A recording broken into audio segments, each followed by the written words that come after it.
Oh, it's you. Hi. I'm so glad you're here because I have a question for you. Have you ever heard of a story about Aladdin?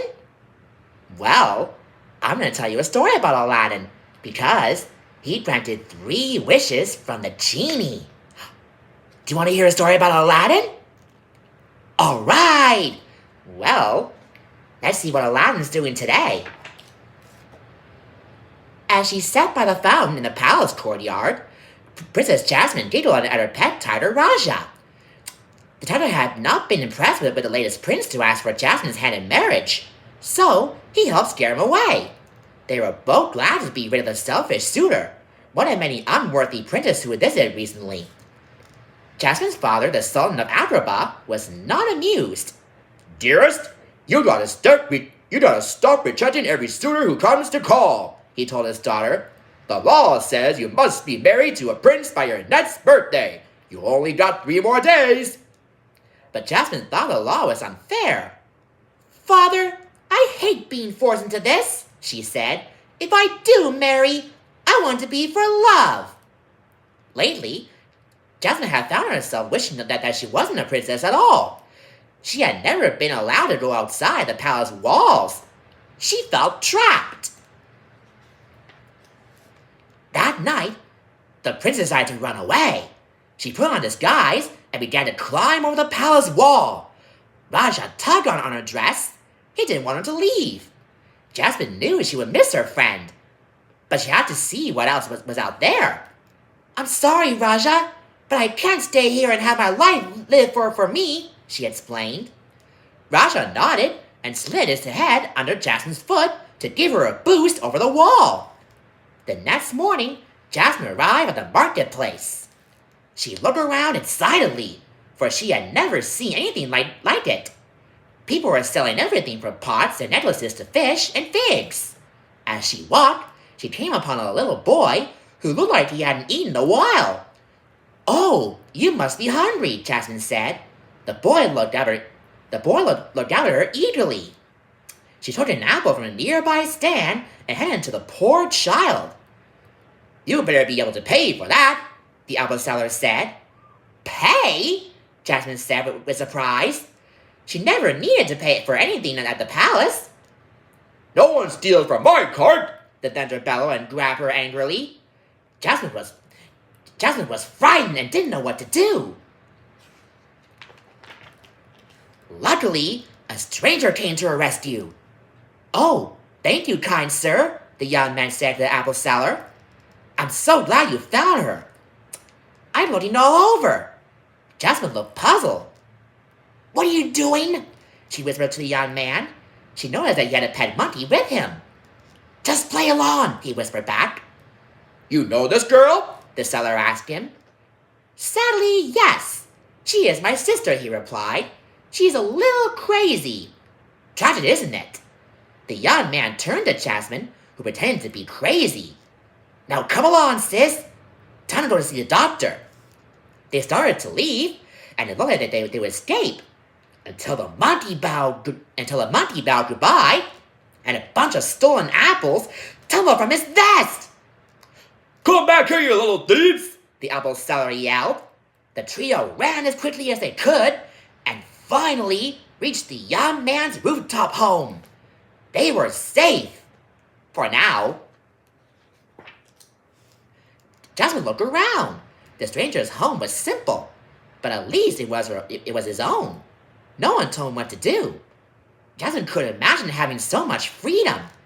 At the same time, the young man was looking lonely at the palace in the distance. It would be wonderful to live there, he thought, to have enough money so he wouldn't have to worry about his next meal. Sometimes I just feel so trapped, they both said. Surprised, they looked at each other. Jasmine suddenly realized that she had a lot in common with this handsome stranger. But just then, angry palace guards burst in. There was no escape. Do you trust me?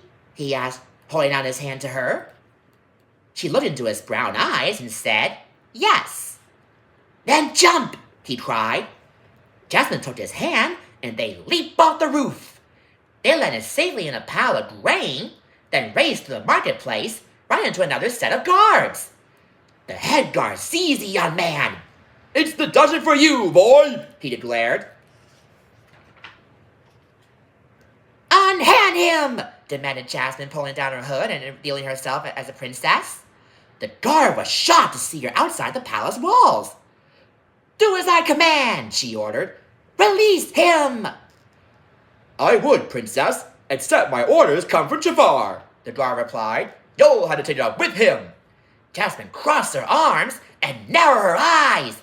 Believe me, I will, she said. Back to the palace, the princess confronted Jafar, one of her father's advisors. The evil man told her that a stranger had been sentenced to death and killed. I'm exceedingly sorry, princess, Jafar lied. Jasmine glared at Jafar. How could you? She cried and ran out. She went to see Raja. It's all my fault, Raja, she said, sobbing. I didn't even know his name. The next day, on the streets of Agrabah, there was a magnificent parade. Men playing drums marched down the street, followed by a woman dancing with scarves. All the townspeople stopped what they were doing to watch. Inside the palace, the sultan heard the music. He went to his balcony and was delighted by what he saw below. Oh, Jafar, he called, you must come and see this. Reluctantly, Jafar joined the sultan. Trumpets blared and banners waved as the parade made its way to the palace.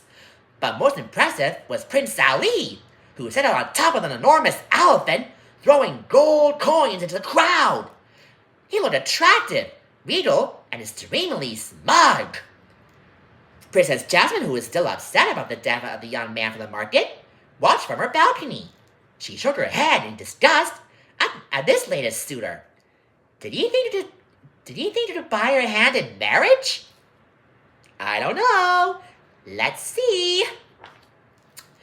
Nevertheless, the sultan welcomed Prince Ali into the palace.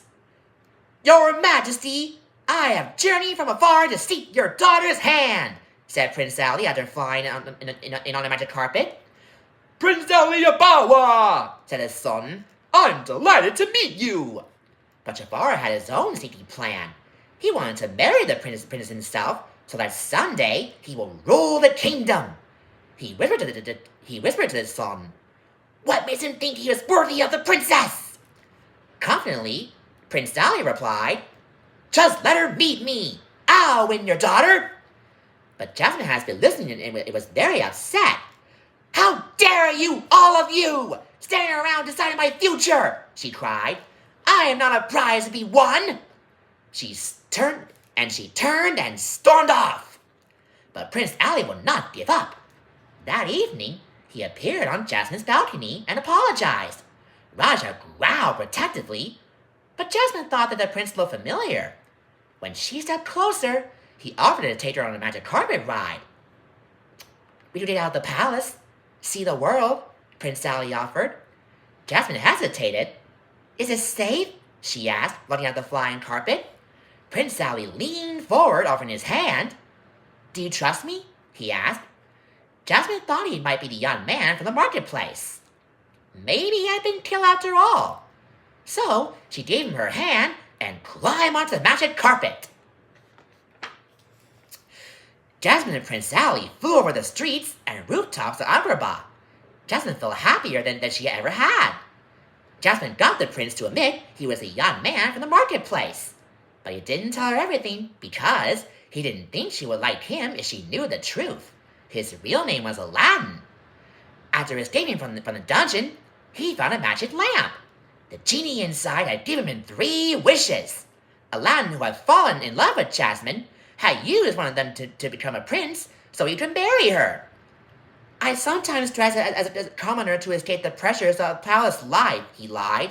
But I really am a prince. Why didn't you just tell me? Asked Jasmine. Well, royalty going on in the city in disguise. It sounds a little strange, don't you think? He said. Jasmine looked down. Not that strange, she said quietly.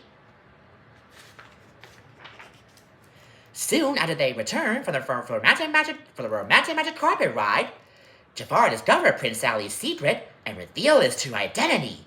Jafar tried to seize power by stealing the magic lamp with a genie inside, but Aladdin and Jasmine fought him bravely and won. Together, they had saved the kingdom. After the battle, Aladdin took Jasmine's hands in his. "I'm sorry I lied to you about being a prince," he said humbly. Jasmine held his hands. She hadn't fallen in love with him because she thought that he was a prince. She loved him for who he was on the inside. After freeing the genie, they climbed aboard the magic carpet and kissed. Beneath them was a whole new world. And from this day forward, Aladdin learned that you don't have to be somebody else. All you have to do is just be yourself, and your feeling and your true identity is inside you the whole time.